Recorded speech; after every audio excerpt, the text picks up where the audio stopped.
الحمد لله رب العالمين الرحمن الرحيم مالك يوم الدين إياك نعبد وإياك نستعين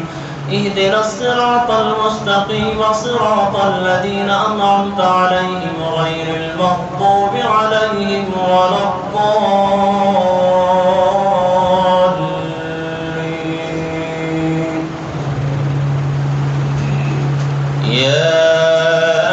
الذين آمنوا ليستأذنكم الذين ملكت أيمانكم والذين لم يبلغوا الحلم منكم 3 مرات من قبل صلاة الفجر وحين تضعون ثيابكم من الظهيرة ومن بعد صلاة العشاء 3 عورات لكم ليس عليكم ولا عليهم جناح بعدهن طوافون عليكم بعضكم على بعض كذلك يبين الله لكم الآيات والله عليم حكيم. وإذا بلغ الأطفال منكم الحلم فليستأذنوا كما استأذن الذين من قبلهم كذلك يبين الله لكم آياته والله عليم حكيم. والقواعد من النساء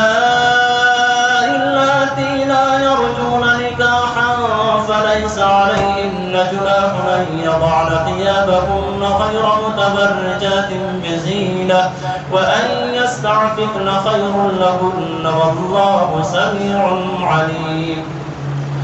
ليس على الأعمى حرج ولا على الأعرج حرج ولا على المريض حرج ولا على أنفسكم أن تأكلوا من بيوتكم أو بيوت آبائكم أو بيوت أمهاتكم أو بيوت إخوانكم أو بيوت أخواتكم أو بيوت أعمامكم أو بيوت عماتكم أو بيوت عماتكم أو بيوت أخوالكم أو بيوت خالاتكم أو ما ملكتم مفاتحه